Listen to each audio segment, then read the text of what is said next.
Olá, sejam todas, todos e todes muito bem-vindos. Estamos retomando as atividades do EgressoCast em 2023, hoje com a presença ilustríssima do professor José Marques, a quem agradecemos a presença e por haver aceitado o nosso convite. Seja muito bem-vindo, professor. Obrigado. Eu queria começar te pedindo para você contar a sua vida, a sua história de vida, do ponto que você desejar, para a gente te conhecer. Ok, eu me chamo José Marques Cardoso de Oliveira, sou filho de Raquel dos Santos Cardoso e José Ferreira de Oliveira, sou o quinto filho de 6 filhos do casal, né? E resido em Mutuípe. Eu sou uma pessoa que vem de uma família muito humilde, né? Que desde cedo tive que trabalhar, né? Então, fiz de tudo um pouco, carregar feira, caçar latinha, vender lanche, geladinho, trabalhar em oficina de carro, de pintura de carro, uma série de coisas. E eu sou egresso do curso de filosofia e faço parte do programa Profilo, né? Programa de mestrado em ensino de filosofia. Eu gostaria de falar um pouco da minha trajetória já do final do ensino médio, porque minha história é muito longa e muito densa. Eu acho que se a gente fosse falar aqui, a gente ia demorar muito, né? Falando sobre a minha história. Então, eu resolvi fazer esse recorte, que vai ser o final do ensino médio até os dias atuais, né? Porque tem total ligação com a ideia do projeto, né? Vou falar um pouco da minha trajetória e também falar um pouco da minha trajetória em relação à filosofia. Então, assim, quando eu estudava no ensino médio, eu estudava e trabalhava. Então, eu estudava no período da tarde e trabalhava no período da manhã, fazia minhas atividades à noite. E aí eu, às vezes, ficava muito cansado e tal, nas aulas, mas sempre fui uma pessoa que batalhou pelos objetivos que lutou, né, e que idealizou para a sua vida. Então, minha ideia era sair do ensino médio, trabalhar cerca de 2 anos, montar um negócio que fosse suficiente para me sustentar no período de universidade, né? Até então, tinha dois propósitos. O primeiro propósito era ser um educador físico, né? Eu gosto muito do esporte. Ou também ser um psicólogo, né? Então, as duas áreas aí eu me identificava muito. Um educador físico porque eu gosto de esporte e um psicólogo porque desde que eu era criança as pessoas sempre me falavam que eu tinha muita habilidade com meus sentimentos, né? No sentido de eu conseguia absorver coisas que eram trágicas. Eu também tinha muito, não vou dizer o dom, né? Mas tinha capacidade de escuta, né? Então eu conseguia sentar para conversar com pessoas que estavam angustiadas, conseguia ouvir sem fazer com que o sofrimento dela interferisse na minha vida, né? Então eu conseguia fazer essa distinção. Pois bem, quando eu saí do ensino médio, eu trabalhei durante 2 anos na metalúrgica, né? Trabalhei primeiro furando chapa para fazer barcaça, né? Quem mora no interior e sabe como é que funciona, secar cacau e tal. Aqui a agricultura é baseada no cacau, sabe que é uma barcaça, né? Então comecei na metalúrgica furando chapa para fazer barcaça e também é, compreendendo como é que soldava, uma série de coisas, né? Fiquei nessa empresa durante 2 anos, né?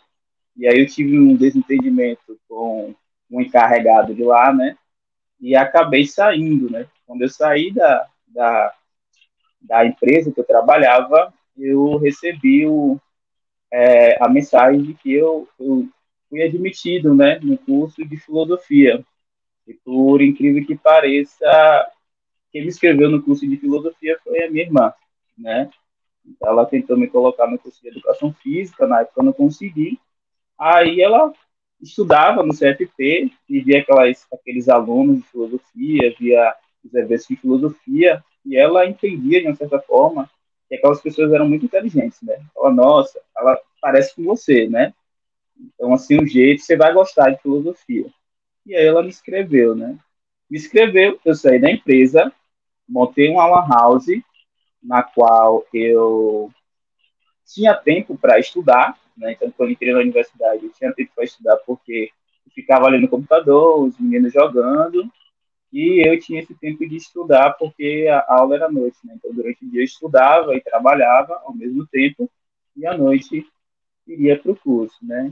Quando eu cheguei no curso, enfim, eu tive algumas dificuldades, né? Porque eu dei esse intervalo de cerca de 2 anos, né, do estudo, então eu estava focado só no trabalho, mas fui me adaptando, né? A ponto de o professor Ricardo falar que me viu no primeiro semestre e me viu no quinto semestre e viu que foi uma mudança muito radical, assim, né? Então eu mudei, porque tudo que eu faço eu me dedico o máximo, né? Então, se eu entro em uma coisa, eu entro para me dar o máximo, né? Para fazer o necessário que eu posso, né? Então, assim, eu entrei no curso, já no segundo semestre, consegui entrar no PIBID, né? No PIBID, que é o Programa de Iniciação à Docência, e eu estava fazendo intervenção de filosofia nas aulas de português, né? Então, assim, foi um programa onde teve essa relação com os professores de português com a área da filosofia. Então, era bem interessante e bem rico, né? E foi de fundamental importância para a forma como eu ensino filosofia, né? Porque eu tento ensinar filosofia relacionando com outras áreas, né? Seja com o dia a dia dos alunos, seja com outras áreas afim em que a gente possa dialogar. Então, sempre quando estava tendo as aulas, a professora, e aí, o que a filosofia vê? E aí eu trazia minhas contribuições filosóficas na própria aula de filosofia. Aí fiquei no curso de filosofia 2013.2 até 2018, né? No finalzinho do curso, no último semestre, no penúltimo semestre, teve o concurso para professor do Estado. E aí eu fiz esse concurso, estudei bastante com uma colega minha que esteve aqui, a Maria Cândida, né? Fomos na mesma turma. E ela fez para outra IDTE, ela conseguiu passar lá em primeiro lugar, e eu consegui passar na IDTE de Amargosa em primeiro lugar também. Aí eu fui lotado para a escola em Jaguaquara, uma escola chamada CFQ 12, uma escola onde eu fui muito bem acolhido, uma escola com estrutura muito boa e com os alunos sedentos por aprendizagem, né? A ponto de eu ter saído esse ano de lá e até semana passada eu estar recebendo mensagens dos alunos perguntando sobre assuntos filosóficos, né? Então, assim, para ver o quanto era interessante. E aí fiquei em Jaguaquara de 2019 até finalzinho do ano passado, né? Onde eu consegui a remoção para Laje. Estou agora no colégio Juvenília, né? Um colégio aqui em Laje, o Sejupes. E eu fiz essa escolha justamente por conta da distância, né? Então, eu moro em Mutuípe, para Jaguaquara era cerca de 90 quilômetros, né? Então, eu tinha que ir toda semana, né, e voltar, porque eu não conseguia romper esse cordão umbilical que eu tenho com a minha cidade. E, para além disso, tinha gastos, né? Tinha que pagar aluguel, tinha que pagar energia, e era dois gastos. E eu resolvi tentar vir para mais perto e conseguir vir para aqui para lá. Nesse interstício, eu consegui fazer duas pós-graduações, né? Consegui fazer uma pós-graduação em filosofia contemporânea, de forma EAD, né, onde eu falei um pouquinho da pesquisa que eu tinha desenvolvido ao longo da minha graduação, na minha monografia, e também falei de outro assunto que achei muito interessante e que foi uma ruptura para mim, né? Eu acho que dialogava mais comigo a filosofia, e eu trabalhei na outra pós, né? Eu fiz uma pós em filosofia e sociologia, falando sobre o assunto que eu me interesso agora, que é o assunto da filosofia africana, né? Então, assim, minha trajetória do final do ensino médio para cá é essa, teve outras pelo meio que foram um pouco doloridas para mim, e à medida da conversa aqui a gente pode entrar nesses detalhes. Tá ótimo. Eu vou justo querer saber sobre isso agora, assim, como é que você identifica a contribuição da filosofia para a sua vida pessoal, profissional, como é que você avalia isso, essa contribuição? É uma contribuição, acho que é um encontro, na verdade, acho que é um encontro que provoca essa importância, né? Como havia falado, desde a minha juventude eu tenho essa ideia muito de autocontrole, né? De muito foco. O que dialoga muito com a filosofia dos estoicos, né? Então, assim, eu acho que nesse aspecto a compreensão, o entendimento da filosofia fez eu evoluir de forma pessoal, né? Porque eu consegui ser uma pessoa muito mais centrada, muito mais objetiva, que visualiza sempre o aperfeiçoamento, né? Tento sempre ser uma pessoa melhor e tento deixar um legado bom. Acredito que a filosofia, com a sua espinha dorsal, que é o questionamento, faz você, de certa forma, refletir e se tornar uma pessoa melhor, né? Eu acredito que eu me tornei muito melhor com a filosofia. Para além disso, né, a minha profissão, que tem seus prós e seus contras, né? Então, assim, a gente ensina em escola pública, e a escola pública, de uma certa forma, ela dá prazeres e dores, né, pelas demandas que são exigidas e pelas cobranças que são feitas aos professores, né?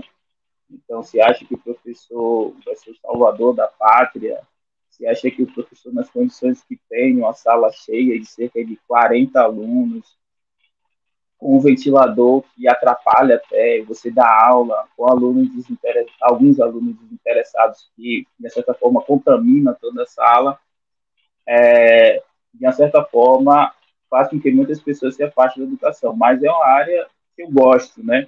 Não sei se eu vou pretender ficar o resto da minha vida na educação por conta desse desgaste, a não ser que eu encontre condições melhores de ensino.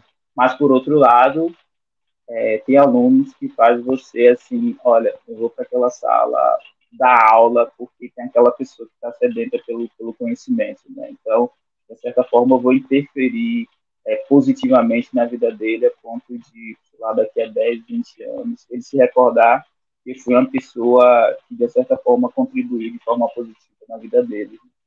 Então, acredito em educação dessa forma, uma educação que contribui para a vida das pessoas de forma positiva, né? Então, sou um professor que quero sempre estar presente na memória dos meus educandos, que estão presentes agora, que passaram por mim de forma positiva e nunca de forma negativa. Vou cobrar, vou exigir, mas sempre na medida do possível, tentando fazer aquela pessoa exprimir o melhor que ela tem, né? O melhor de si, e para que ela possa crescer. Que maravilha, José. José, você comentou sobre a sua atuação como professor, né, da rede básica, assim, que você sempre gosta de fazer articulações com contextos mais amplos, né, da vida dos estudantes, e que você comenta sobre a impressão que você deseja deixar, né, nesse estudante, que é uma boa impressão de um contato com o conhecimento filosófico, enfim. Eu queria, assim, que você contasse para a gente como é que você avalia a sua atuação como professor de filosofia. Olha, eu avalio, é até difícil você fazer uma autoavaliação da sua atuação como professor. Eu acho que seria muito mais interessante perguntar aos meus alunos, mas a autoavaliação que eu posso fazer é que eu dou o melhor para ser o melhor. Então, eu estudo, eu tento pesquisar metodologia de ensino, eu tento fazer um ensino um pouco mais atrativo, eu sempre vou tentando sair da zona de conforto, né? Porque o ensino que eu tive no período da educação básica foi um ensino praticamente de reproduzir, né? O professor copiava lá no quadro os assuntos, a gente copiava no caderno, depois fazia uma prova em dupla com os assuntos que a gente tinha copiado no caderno, não tinha nenhuma capacidade de fazer a gente articular conhecimento. né? Basicamente, se tornávamos alunos copistas, é o que eu mais critico hoje, né, na educação. A educação tem formado muitos alunos copistas que, por mais que você traga algum tipo de reflexão que está ligado à vida deles, ao cotidiano deles, muitos preferem buscar na internet perguntas prontas, né? Ou simplesmente, se você passa uma atividade que exige uma reflexão deles com um texto, eles preferem buscar no texto como se fosse um caça-palavras, ao invés de investigar, refletir, sair da zona de conforto. Então, a todo momento, eu estou incentivando que os meninos façam isso com as metodologias que eu trabalho. E eu entendo que a avaliação minha como professor, se é um professor adequado, ou eu sou um professor em que eu seria esse aluno. Eu queria que, na minha época de educação básica, eu tivesse um professor de filosofia como eu. Nossa, que maravilha. E deixa eu te perguntar, como é que você analisa a importância do próprio curso de graduação, né? Do seu encontro com o curso de graduação em filosofia? Você comentou há pouco que foi sua irmã que se inscreveu e ela tinha essa perspectiva, essa percepção, aliás, de que os estudantes de filosofia eram muito inteligentes, então, portanto, ela vai lá, te inscreve, você muda, né, redireciona o que você estava fazendo profissionalmente para estudar filosofia e, enfim, né, dá todo esse gás. Como é que você avalia a contribuição do curso, assim, para a sua vida no cenário mais amplo? Olha, o curso de filosofia, para mim, é fundamental, é crucial, é muito importante, em especial do CFP, principalmente pelo corpo docente que tem, né? É um corpo docente muito qualificado, com professores excelentes, e proporciona, de fato, os educandos, os discentes, terem contato com uma filosofia mesma, né? Então, assim, por si só, isso já é importante, porque os futuros professores que saem daí do CFP já saem com uma bagagem diferente de outros professores que, de certa forma, não teria a qualificação para estar dando aula de filosofia, né? A gente passou por um período em que professores que não eram da área de filosofia davam aula e sem nenhuma habilidade, de certa forma, fragilizava o ensino de filosofia. E nessa perspectiva, o curso de filosofia tem essa importância, porque dá a oportunidade de termos profissionais competentes e formados para atuarem na área. Para além disso, forma um corpo, né, uma massa de pessoas críticas que estão a fim de pensar sobre a realidade que o cercam e a realidade de modo mais global, mais geral do Brasil, né, ou do mundo até. Né? Então, para mim, a importância do curso é basicamente essa, né? Fornecer profissionais qualificados para atuarem na filosofia e assim fomentar o que é a filosofia de fato, e para além disso formar pessoas capazes de construir pensamentos críticos e formar opiniões também.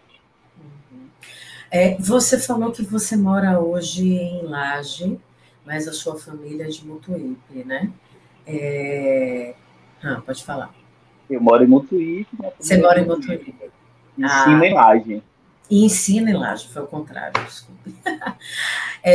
A minha pergunta é como é que você visualiza, assim, já pegando o gancho dessa pergunta que eu te fiz sobre como você avalia a contribuição do curso, né, de filosofia para a sua vida, como é que você localiza também a contribuição que é da UFRB, né, de um campus da UFRB, do campus situado aqui em Amargosa, para a comunidade, né, para os municípios do entorno de Amargosa, enfim, como é que você visualiza essa questão? E essa é sempre uma pergunta que eu faço para os egressos que são, de fato, daqui, né, daqui dos municípios do entorno. Como é que você vê isso? Eu avalio de uma forma extremamente positiva e necessária, né? Uhum. Porque tem alguns cursos que são ofertados à noite e muitas das pessoas como eu, que veio de uma classe socioeconômica desfavorável, não teria outra oportunidade de se deslocar para outros locais para frequentar a universidade pública e, consequentemente, desfrutar de tudo que ela pode oferecer, né? Então, a interiorização das universidades, sobretudo a UFRB, em vários campos do interior, é de suma importância para oportunizar as pessoas, instrumentalizar essas pessoas do conhecimento que a ciência e que as universidades públicas têm para oferecer, né? Sobretudo um conhecimento de qualidade, né? Conhecimento que exige. Então, assim, às vezes eu fico até assim, meio chateado, porque há uma grande desvalorização hoje em dia da universidade e, sobretudo, desse espaço para centro de formação de professores, né? Às vezes até chego na própria biblioteca, nas sextas-feiras, que é os dias das aulas, e a biblioteca está vazia, né? Há um esvaziamento assim, que eu acho preocupante e eu acho também necessário que as pessoas valorizem mais a interiorização e também a utilização desse espaço como fonte de transformação. Uma transformação que você vê na sua própria vida, né, José, Com pelo que você está certeza. falando, né? Massa, maravilha, isso mesmo. Deixa eu te falar, no início você comentou sobre o seu interesse com relação às questões étnico-raciais, né? E você também hoje está como aluno do mestrado profissional de filosofia aqui da UFRB, né, o Prof. Filho. A minha pergunta para você é como é que se deu o seu encontro com esse tema de pesquisa, em que momento que surge o interesse de pesquisar as questões étnico-raciais? O interesse se dá porque desde sempre eu me reconheço como uma pessoa negra, né? Não sei nem como fugir. E aí o que acontece? O meu encontro com a filosofia é um encontro marcado por uma filosofia que tem seu espinho dorsal na filosofia ocidental, né? E na maioria das vezes a filosofia ocidental não dialoga não dialogava comigo, né? Então eu entendi que havia uma lacuna aí. Para além disso, a filosofia que é feita por mulheres também. Então, assim, eu senti que existia uma lacuna, mas só que não sabia até o momento como, de uma certa forma, preencher essa lacuna quando eu estava no curso de graduação, né? E aí o que acontece? Quando eu estava próximo disso aí, eu achei uma necessidade de tentar buscar uma estrutura curricular, né, onde abrangeria a multiplicidade das pessoas, né? Então, eu traria a minha formação, que majoritariamente foi da filosofia ocidental. Eu mesmo, na minha monografia, estudei Bergson e entendi a necessidade de, quando eu fosse professor de ensino secundarista, dar oportunidade das pessoas terem acesso a outros tipos de conhecimento que eu não tive acesso na minha própria graduação, né? Então, por exemplo, compreender que mulheres também fazem filosofia, né? Compreender também que existem filosofia africana e, para além disso, que a filosofia não seria universal, né? Não seria pluri na perspectiva que eu penso hoje, que eu trabalho hoje, né? Então, não existe uma forma de amor, não existe só uma forma de família, porque eles seriam só um tipo de filosofia que se pregam, que seria uma filosofia universal, sendo que essa filosofia universal não dialoga com todo mundo, né? Há um diálogo que eu considero um diálogo limitado, né? Limitado na perspectiva de diálogo mesmo com as pessoas, não limitado no próprio fazer da filosofia, tendo em vista que a própria filosofia, através do seu conceito, tenta dialogar com todo mundo, né? Mas tem coisas específicas que ela não toca, não chega. Daí que eu comecei a estudar um pouco sobre a filosofia africana e encontrei com um texto muito forte que me chamou muita atenção, que foi o livro do Francis Fanon, chamado Pele Negras e Máscaras Brancas, né? E, de certa forma, eu me vi nessa situação, né? porque, de uma certa forma, pelo fato de eu estar estudando a filosofia ocidental, eu tinha que, de uma certa forma, me enquadrar a um certo padrão, e ele vai entender como um padrão eurocêntrico. Né? Então, a própria linguagem, os próprios estudos, os próprios interesses, sendo que as minhas vivências, o meu diálogo com a comunidade que eu vivo, eu estava, de certa forma, deixando de lado, né? Então, a partir do Francis Fanon, que eu comecei a entrar em contato com outros autores da filosofia, né? Então, aí eu fui compreender um pouquinho sobre Mário Barnes, Chico Diop, Chanceler Williams, conheci o Renato Nogueira, a Catiça Ribeiro, uma série de outros autores que falavam sobre filosofia africana, né? Wilson Flor, uma série de autores. No CFP tem um professor que trabalha isso, que é o professor Emanuel, mas eu nunca tive a oportunidade de estudar com ele a filosofia, além das reuniões que a gente tinha no PIB, né? De vez em quando ele apresentava o livro dele, né? As Duas Faces de Exu, que até eu tentei compreender também, mas também eu senti um pouco de dificuldade que eu não faço parte da religião do candomblé, né? Então, acho que deveria ter uma vivência maior para compreender tudo que estava escrito ali. Então, foi a partir daí que eu fui estudando, e quando eu tive a oportunidade de fazer a pós-graduação, eu resolvi colocar no papel tudo aquilo que eu achava necessário, né? Desenvolver na pesquisa, chamado de universalidade, ou uma filosofia multifacetada e descentralizada, né? Entender que a filosofia não deve estar centralizada só nos conhecimentos eurocêntricos do norte, mas que a gente poderia fazer filosofia a partir daqui, né? Ou a gente poderia fazer filosofia a partir de outro local, né? Seja ele África, seja ele Ásia, seja ele por homem, seja ele por mulher, independente de qualquer coisa, né? Então, foi a partir desse finalzinho do curso que eu fui focado em tentar buscar ferramentas para sanar essa lacuna. Para além, também, a compreensão da efetivação da Lei 10.639, que às vezes os próprios professores da área de filosofia às vezes esquecem ou ignoram, né? Então, a minha ideia de pensar a filosofia africana foi justamente para, de certa forma, preencher essas lacunas que eu achava que existia na minha formação. Uhum. Você comentou no início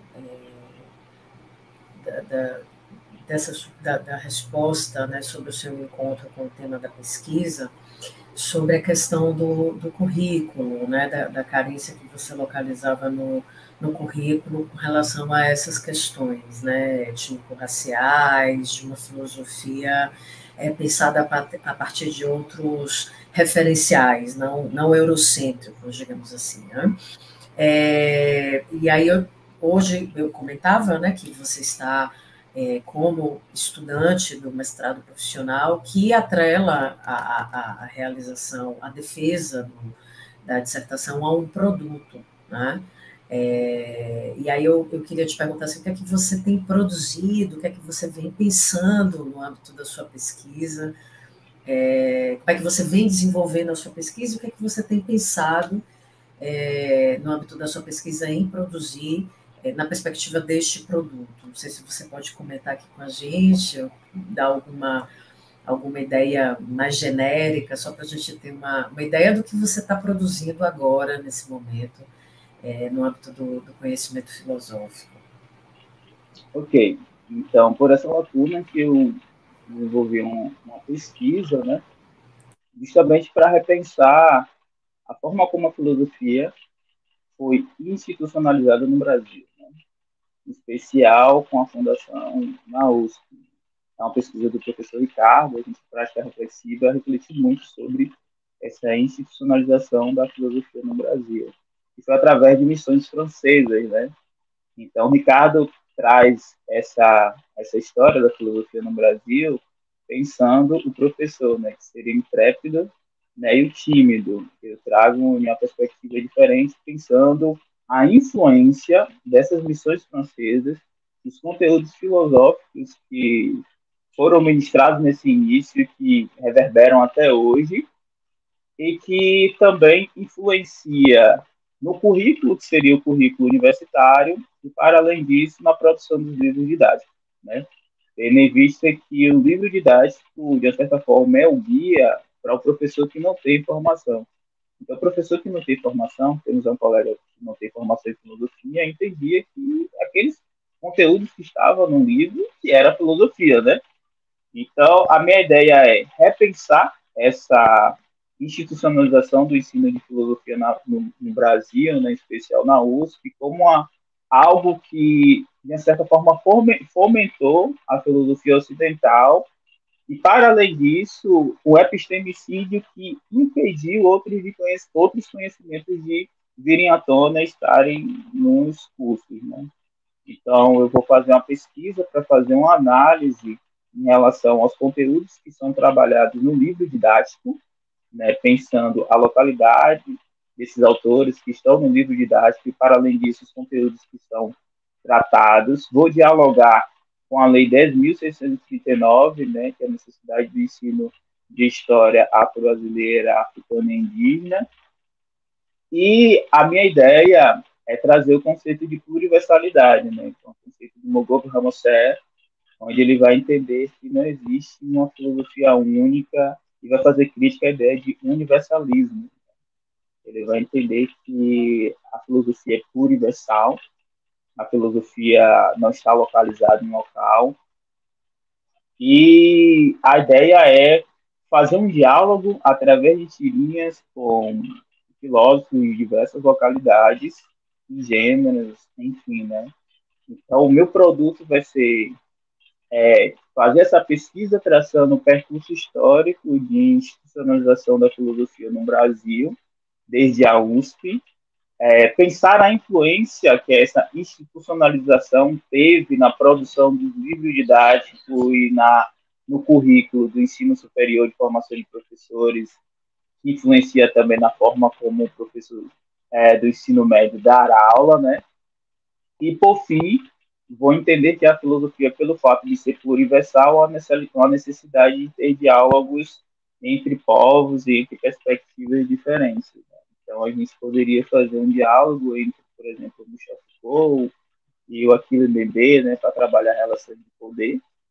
Né? A gente poderia fazer um diálogo entre as perspectivas das mulheres em relação a Angela Davis e Simone de Beauvoir, pensando em perspectivas diferentes do feminino. Então, a ideia é fazer esse diálogo entre faces diferentes. Né? Então, a ideia é pensar, o título é Pluriversalidade, por uma filosofia multifacetada. Né? Então, a filosofia tem múltiplas faces, então não faz sentido pensar que a filosofia só tem a face ocidental, que seria masculina e branca.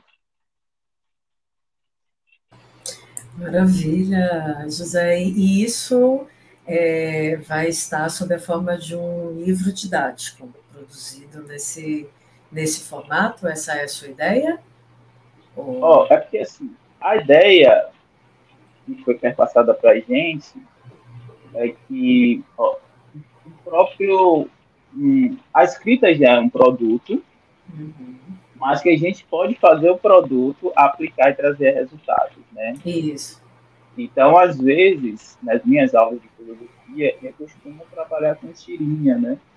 Então, utilizar uma Mafalda e vejo que eles se identificam muito.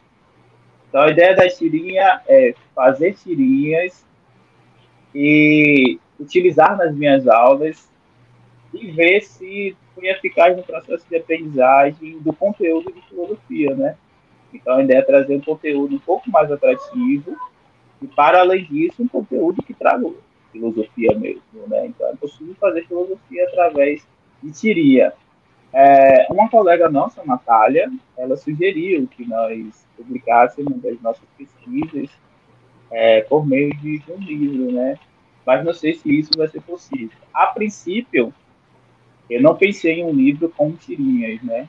mas pensei só em alguns produtos que seriam utilizados justamente para fazer esse diálogo entre classes diversas. Eu fiquei bastante curiosa. Imaginei que você fosse produzir um livro didático contendo esse diálogo entre filósofos, né? Achei muito pertinente os exemplos do Mbembe e do Foucault, a necropolítica e a governamentalidade, a biopolítica, né? Uhum. E o diálogo entre a Davis e a Beauvoir, acho que vai ser belíssimo. Já estou ansiosa para que você defenda seu trabalho e venha aqui apresentar os resultados para a gente. Tenho certeza que os interessados em filosofia se beneficiarão muitíssimo aí das suas reflexões. José, eu acredito que a gente já está se encaminhando para o fim. Queria saber se você gostaria de fazer algumas considerações finais, algumas palavras, enfim. Eu queria agradecer pelo convite, né? Confesso que foi até uma surpresa o convite, porque eu sou uma pessoa meio discreta, né? E eu não gosto muito de aparecer, seja em redes sociais, e um projeto como esse, onde você está aqui expondo o que você pensa, eu acho que foi uma surpresa para mim, e eu aceitei de muito bom grado, né? E se eu recebi o convite, eu acredito que, de certa forma, eu passei pelo CFP e deixei uma boa impressão, né? Uma boa impressão como pessoa, como estudante, né? Que está aqui relatando um pouquinho da sua história de vida, de sua trajetória, e eu acho que isso é muito importante para mim, né? Ser lembrado, porque eu também sou muito movido por ensinamento egípcio, né? Que fala que a pessoa morre duas vezes, né? Uma quando você deixa o corpo e uma quando as pessoas deixam de falar de você e as esquecem.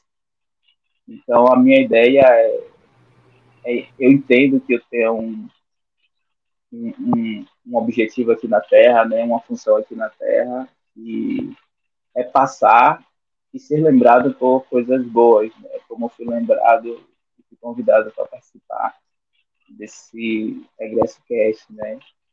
Então, assim, eu pretendo ainda, em vida, fazer coisas boas para que eu possa ser lembrado como uma pessoa que contribuiu de forma positiva na vida de outras pessoas e também que vai deixar coisas positivas onde passar, né?